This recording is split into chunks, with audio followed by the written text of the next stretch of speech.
So, in this review, let's discuss Call of Cthulhu, a 2018 game released on PlayStation, Xbox, and PC.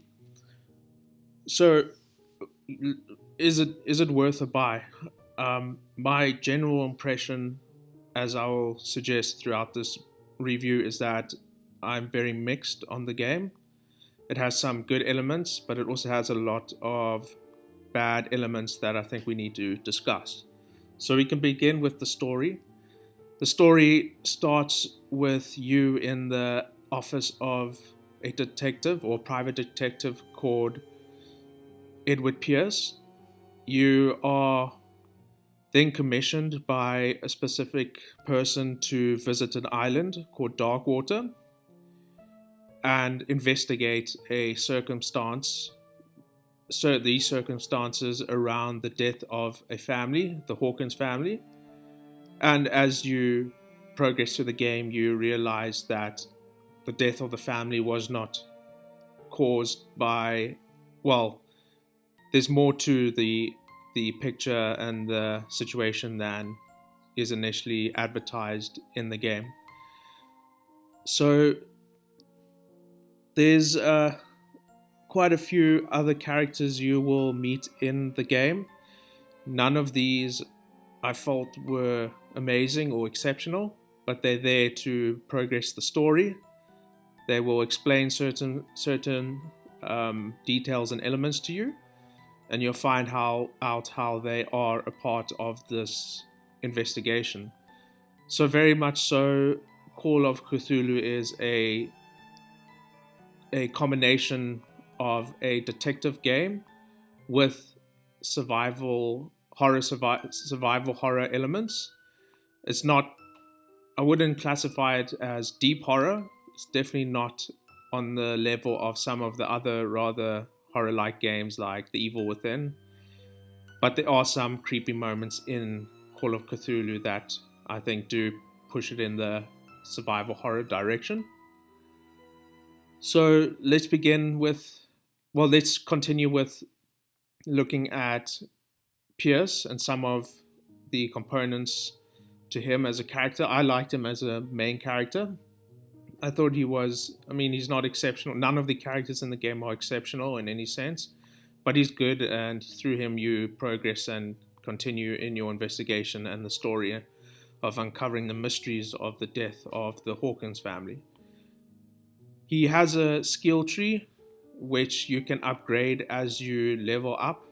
It's a different sort of leveling up system that just adds sort of points to your character, and you can level these up on certain things like psychology or cultic awareness and these things. So you can upgrade his strength, which will assist in performing tasks in the game that require strength, such as maybe like turning a cogwheel or something like that.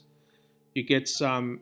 You get a skill which can increase your effectiveness in speech, which can influence those people you speak to.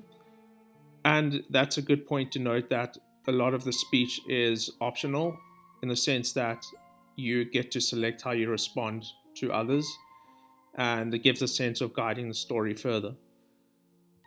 What I really liked about Call of Cthulhu, or one of the elements that I'd put on the positive side, is that it takes place on an island. I love island settings, and the feel is very mysterious. It's quite it's quite intimidating, um, and I like the sense of isolation. You are quite often in the game you're by yourself. You will have the assistance of the local police officer there and a few other characters, but you're pretty much on your own in this investigation, and that brings with it a kind of vulnerability. The island is also home to different sort of locations. You have the main town, you have an asylum, you have a mansion, and a few other places that I don't want to spoil too much.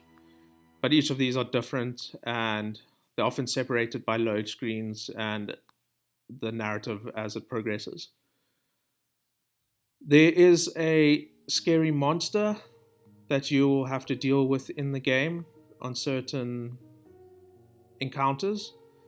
Again, I won't spoil this, but it is quite an intimidating component, but it's also can be frustrating in some of the encounters. It's quite a lot of trial and error, and because it's trial and error, you will die quite a bit, which can take away the sort of, then it feels a bit monotonous as you try and prevent your death, but you'll die quite a bit and it will take away some of that scariness of the situation as it becomes repetitive. There, on the puzzle side of things, you have a few puzzles in the game. Some of these can just be trying to find items or some object. Other parts of it can be trying to solve a text-based puzzle. Only in one encounter, most of the puzzles are quite easy and quite straightforward.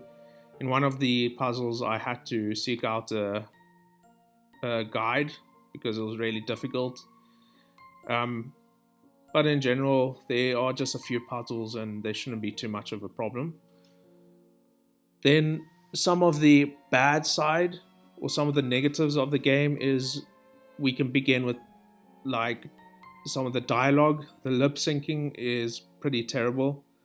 Characters, you'll definitely notice that the lips don't quite line up with what the characters are saying.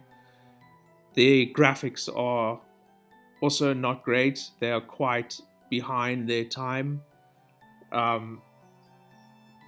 Definitely you'll notice the difference between quality graphics in more recent and more games with higher budgets.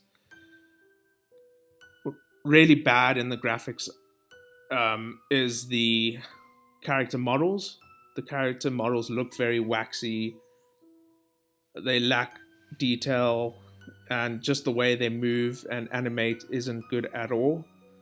It all gives a rather the impression that the game is older than it actually is. The text in the game, especially in the voiceovers or the dialogue, there are quite a few spelling errors, which seems a bit sloppy. It seems to make the game quite unpolished in that situation. I think I noticed about 3 spelling errors that should have been discovered in when the developers were testing it. The character models leave a lot to be desired. They are very sort of repetitive. There's a lack of variation in the character models. For example, in one scene, there were about 6 citizens or fishermen in the village in one shot that I was viewing, and 6 of those 7 looked almost identical, the same beard, same hairstyle, and the only different one was a guy who was bald.